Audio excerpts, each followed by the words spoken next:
కాపాడండి సార్. మిమ్మల్ని చూస్తుంటే సాక్షాత్తు ర్యాంబో 5 లా ఉన్నారు సార్. ఏయ్ ఎందుకు వీళ్ళని కొడుతున్నావు నువ్వు? రేత్రి ఏంటి సార్ మీరే న్యాయం చెప్పాలి. మా వాడిని కొడుతుంటే దారిని పోయేవాడు పోకుండా ఎందుకు కొడుతున్నావు అన్నా అని అడిగాడు. వాడిని కొట్టాను. వాడిని కొడుతుంటే అమాయకుడిని ఎందుకు కొడుతున్నావు అన్నా అని మళ్ళీ వీడు అడిగాడు. మళ్ళీ కొట్టాను. అర్థమైంది. ఏమయ్యా వీడు అడిగితే కొడతాడని తెలుసు కదా, ఎందుకు అడిగావు నువ్వు? ఆ విషయం కొట్టిన తర్వాత తెలిసిందండి. ఛీ, నా కర్మ. ఇంతకీ మీరేం అడిగారు? నేనేం అడగలేదు. అయితే ఓకేనా?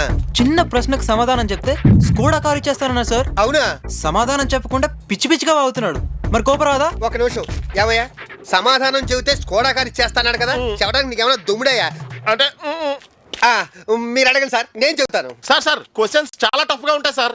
ఒక్కసారి నేను కమిట్ అయ్యాక ఎవరేం చెప్పినా వింటానయ్యా. నువ్వు నోరు మూయి, నువ్వు అడుగు. రెడీయా? నీది ఆలస్యం. తెలుగుదేశం పార్టీ వ్యవస్థాపకులెవరు? ఇదేనా? ఇదే. స్వర్గీయ నందమూరి తారక రామారావు గారు. అబ్బబ్బబ్బబ్బబ్బా ఏమి తెలివి సార్. సార్ కొట్టేశారు. ఈ క్విజ్ లో లక్కీ వినరు మీరే సార్. లక్కీ అంటే లక్కీ బ్రెయిన్ ఉపయోగించాను అంతే. ఏ పాప కారు కాస్ట్లీదే గానీ కంఫర్ట్ లేదన్నావు కదా, ఆ కారు కంఫర్ట్ గా ఉంటది, ఎక్కి దొక్కేద్దాం. బిగ్గుదంటేనే నాకు ఇష్టం. సీటు కాట్ లో మారిపోతే భలే ఉంటది. ఇటో వాట్? ఈ కారు ఎవరిది? ఇప్పుడే నేను క్విజ్ లో గెలుచుకున్నాను వాళ్ళ దగ్గర. నా కారేది? ఇప్పుడే మా సిఐ గారు వచ్చారు, ఆయన అడుగు. సార్ నమస్తే సార్. నమస్తే. నా కారు దొరికింది. ఇది ఈడి కారా? మరి నా బుజ్జి కారు? ఏమయ్యా దొంగ దొరికాడని ఫోన్ చేసావు? ఏడే దొంగ? ఇడిగో. ఈయన ఎవరు అనుకున్నావు? ఎమ్మెల్యే గారు అబ్బాయి. ఇప్పుడు మా నాన్న మినిస్టర్ అయ్యా. అవునా సార్? మీ కారులో చెక్కతో సహా చెక్కేస్తున్నాడు సార్. చెక్కపోతే పోయింది సార్, దాని అమ్మనైనా తీసుకొస్తాం. ఆ కారు మాత్రం మా వల్ల కాదు సార్. అసలు ఏం జరిగిందంటే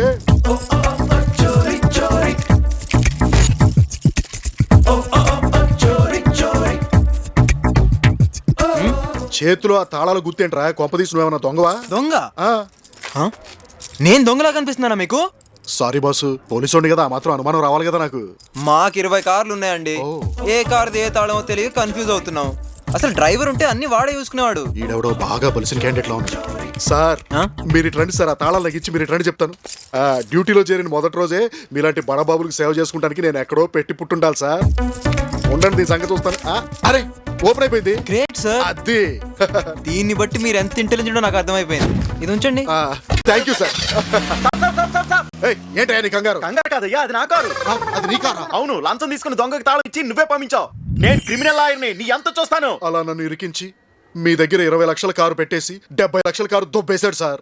ఏమయ్యా సార్, ఉన్నది పోయింది, తెచ్చుకున్నది పోయింది, ఇప్పుడు నా పరిస్థితి ఏంటి?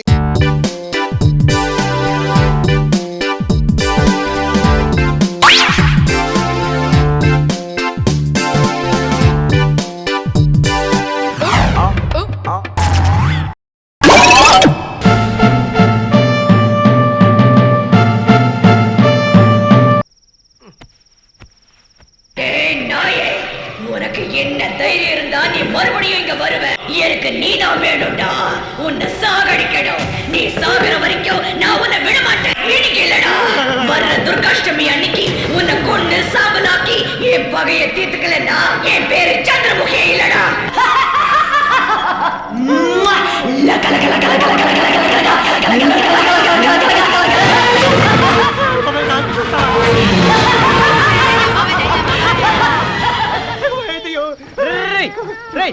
ఏంట్రా దెయ్యమా? లోపల సౌండ్స్ వస్తున్నాయి. అది నువ్వు బాగు చేసిన టీవీల సౌండ్ రా.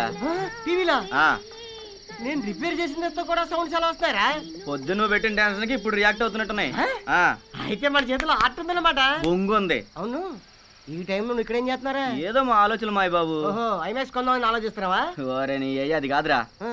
పొద్దున సింధు మేడం ఇంటికి వెళ్ళా కదా, అవును. ఆ ముసల్దాన్ని గుడికి తీసుకెళ్లి బొట్లో పడేసా. ఇంకా ఆ ఇంట్లో 2 పిల్లదేయాలన్నాయి. ఉంటే ఆ 2ని బయటికి తీసుకెళ్ళి అదే పిక్నిక్ బొట్లో పడేస్తే ఆ మేనేజర్ పోస్ట్ మనకు వస్తాయి. దానికి 2000 కావాలి, అది టెన్షన్.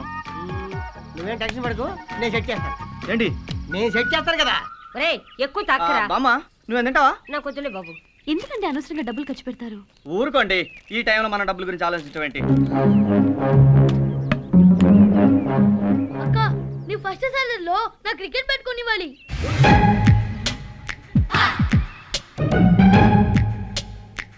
ఫస్ట్ శాలరీ ఏంటండి?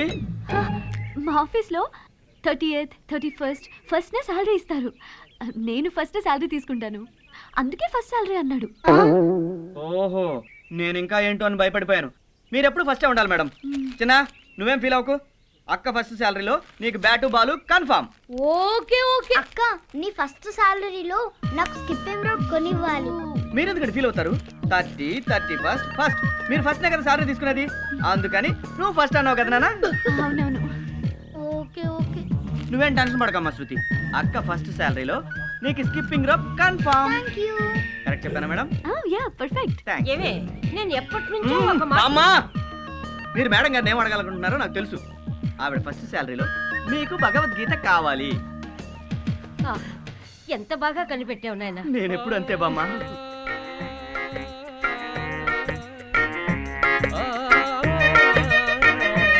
అరే నీ రాగం చాలా బాగుందయ్యా.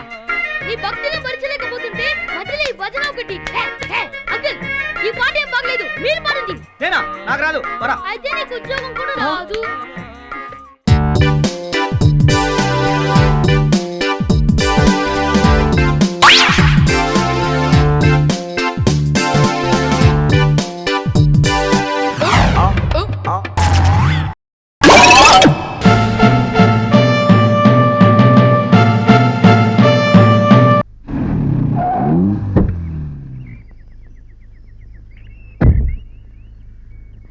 సారపప్పు అదేదో పప్పమ్మ, ఏం పప్పులే.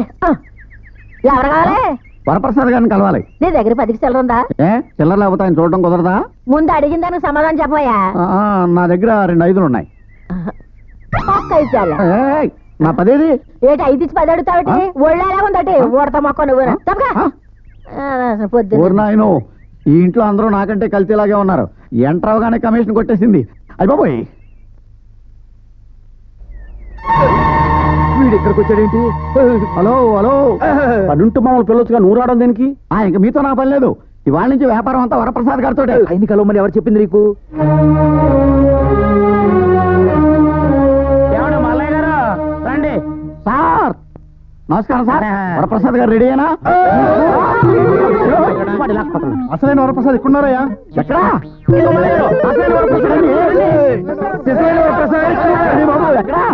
అసలైన వరప్రసాద్ గారు లోపల ఉన్నారయ్యా.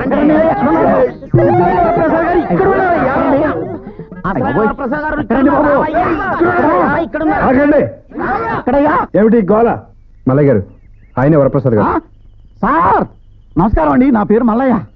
ఏం కావాలి? మీరు ఇచ్చే బిజినెస్ కావాలి, దాని మీద నాకు వచ్చే కమిషన్ కావాలి. బిజినెస్ ఏమిటి, కమిషన్ ఏమిటి? అదేంటండి, సంవత్సరం కాంట్రాక్ట్ ఇస్తానని పిలిచి బిజినెస్ ఏంటి అంటారేంటి? నేను నిన్ను పిలిచానా? ఎవరెత్తను? మల్లయ్యని కమిషన్ ఏజెంట్ సార్. ప్రతి నెల మన ఇంట్లోంచి వెళ్లే బియ్యం, పప్పులు, సబ్బులు, పౌడర్లు ఇతనే కొంటారు సార్.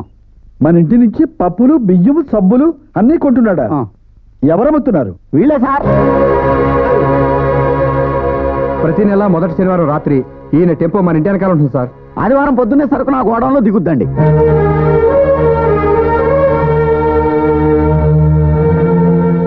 డబ్బు కోసం మీరు తినే అన్నం కూడా అమ్ముకునే స్థితికి దిగజారన్నమాట. మీ మొహం చూస్తుంటే నాకు అసహ్యం వేస్తుంది. ఛీ! తలకు అమృతాంజనం రాయటానికి అమ్మాయిని పంపించండి అంటే నన్ను చితకబాస్తారా? ఇప్పుడు అయ్యగారు కొట్టిన దెబ్బకు మీరు ఒళ్ళంతా ఆముదం రాసుకొని పడుకోండి. బాగైందా?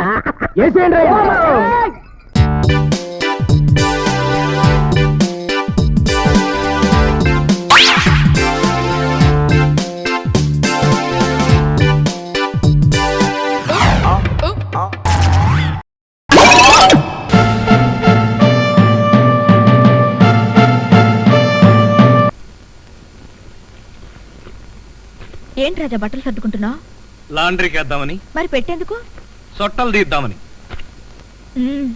నాకు తెలుసులే, నువ్వు ఇల్లు విడిచి వెళ్ళిపోతున్నావు కదూ. అవును, ఈ అవమానాలు భరిస్తూ ఇక్కడ ఎందుకు ఉండాలి? నా కోసం. నీకోసమా? అవును, ఎప్పటి నుంచో నా మనసులో దాచుకున్న మాట ఇప్పుడు చెప్తున్నాను. I love you. నిజమా? నిజంగా I love you so much. ఏం చూసి నన్ను ప్రేమిస్తున్నావు? నీ అమాయకత్వం చూసి. నీ మంచితనం చూసి. ఇలాంటి మాటలు విని ఒకసారి తంతే వంటింట్లో పడ్డాను, ఇప్పటికి లేవలేదు. ఒకసారి పడ్డావా? అంటే ఇప్పుడు నువ్వు నన్ను ప్రేమిస్తున్నావు. ఆ తమాషాకి బానే ఉంది, కానీ మీ నాన్న మన పెళ్లికి ఒప్పుకుంటాడా? అది కొంచెం ప్రాబ్లమే కదా. అంటే నేను మళ్ళీ వంటింట్లో పడ్డట్టే. నాయనో, ఈ వంట నేను ఈ జన్మలో చేయలేను. అబ్బబ్బా, అదేం లేదులే. మరి మా నాన్నని ఎలా ఒప్పించాలంట? దీనికి మార్గం ఒక్కటే ఉంది. మీ అక్కయ్య దగ్గరికి వెళ్ళి నేను ఆయన్ని ప్రేమిస్తున్నాను, ఆయన లేకపోతే చచ్చిపోతానని చెప్పి వెంటనే ఫేస్ లో ఫీలింగ్స్ చూడు. అప్పటికి మీ అక్కయ్య పెళ్లి చేసుకోమన్నదనుకో, నేను ఎంతమందినైనా ప్రేమిస్తాను, ఎన్ని పెళ్లిళ్ళైనా చేసుకుంటాను. ముందా పని మీద ఉండు, వెళ్ళు పద.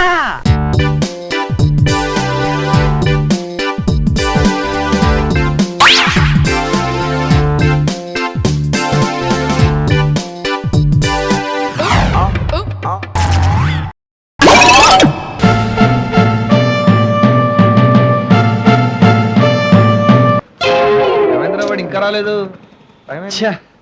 అరే ఇంతకీ అడ్రస్ కరెక్టేనా?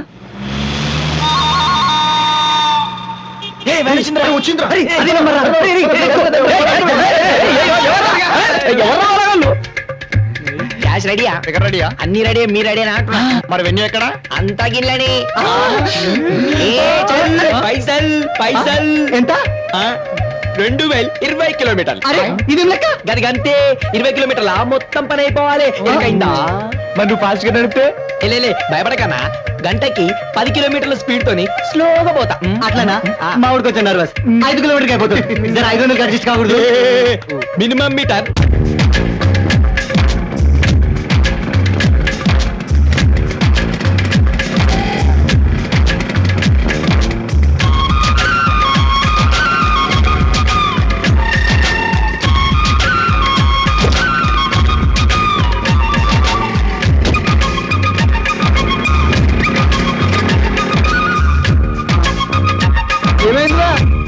ఏం లేదు బా, షాక్ అబ్జర్వ్స్ వీక్ అంతే. అట్లనా?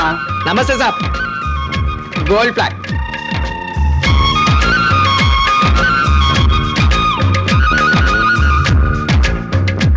ఏంవా వ్యాన్ కి అట్లుంటుంది, ఏం సంగతి? లోపల మలేరియా పేషెంట్ గానీ ఉండా? మలేరియా పేషెంట్ ఉన్నాడా? మలేరియా పేషెంట్ వణుకుతుండు, మలేరియా పేషెంట్ వణుకుతుండు.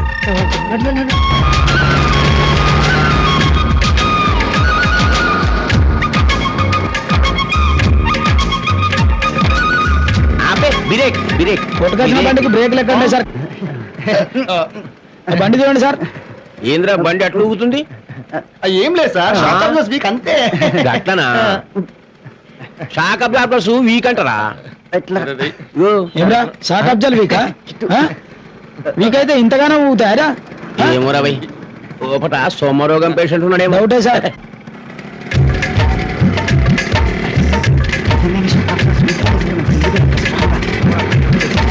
అరే బండి ఆపరా రే, నేను వెళ్తారా? నీకు ముందర చెప్పండి, ఇప్పుడు నాదిరా ఛాన్స్.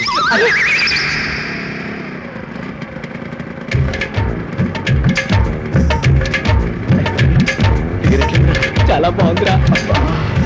తాల్ సే తాల్ మిలా గాడి. అదే బండి. అవును సార్, అదే sir. Shock absorbers week sir, అందుకే లేదు. షాక్ అబ్జర్వర్స్ వీక్ అని ఇలాగటి తెలుసా సార్? అవును sir. Same vehicle sir, same number. అవును సార్.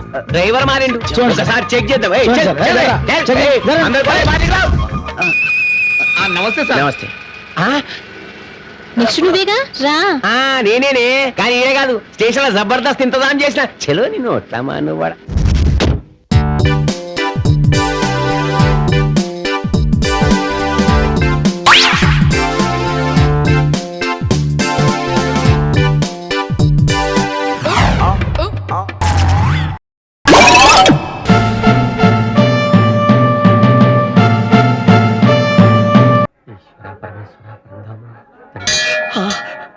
స్వామి విఘ్నేశ్వర, అమ్మా 99 ఇదిగో చెప్పా. చూడు బాబు, పొద్దున సుప్రభాత నుంచి ఇప్పటిదాకా ఊళ్ళో గుళ్ళన్నీ తిరిగావు. చెప్పలతో ఈ బుట్టంతా నిండిపోయింది. ఆ బొట్లతో నీ మొహంతా మూసుకుపోయింది. ఇంకా ఎన్ని గుళ్ళు తిరగాలని మొక్కుకున్నావు బాబు? అయిపోయింది బాబాయ్, నా లక్ష్యానికి దగ్గరగా వచ్చేసాను. పోదాం పద. ఇన్ని గుళ్ళు తిప్పుతామని తెలిస్తే ట్యాంక్ ఫుల్ చేయించావండిగా. ఇదే ఆఖరి దేవాలయం బాబాయ్. ఆ గుళ్ళో ఉండేది రాజదేవుళ్ళు కాదు, రాగమూర్తులు. శ్రీరంగం సోదరులుండే శ్రీనిలయం. అరే చెప్పావు కదే, ఆ, ఈ రోజున సినీ సంగీత ప్రపంచాన్ని ఏలుతున్న రారాజులయ్యా వాళ్ళు. ఆ, వాళ్ళని ప్రాధాన్యపడి ప్లేబ్యాక్ సింగర్ గా ఆశీర్వాదం పొందాలే ఇవాళ ముహూర్తం పెట్టుకున్నా. అలాగా ఈ మధ్య మనం బాగా ఓవర్ అయిపోతున్నాం బాబు. తప్పే ఉందే, వయసులో ఉన్న వాళ్ళు చేసే పనేకైతే. యాక్షన్. నేను మీ పెళ్ళం అలివేలిని కాదండి, నాగమణిని. ఎంత తాగినా కట్టుకున్న పిల్ల. నేను ఎవరిని చేయలేదు, నన్ను ఎవరు చేయలేదు మేడం. నీ చేత నిజాలు ఎలా చెప్పించాలో నాకు తెలుసురా. మర్యాదగా నేల ఒప్పుకో. ఆరనీయుమా ఈ ఒడియం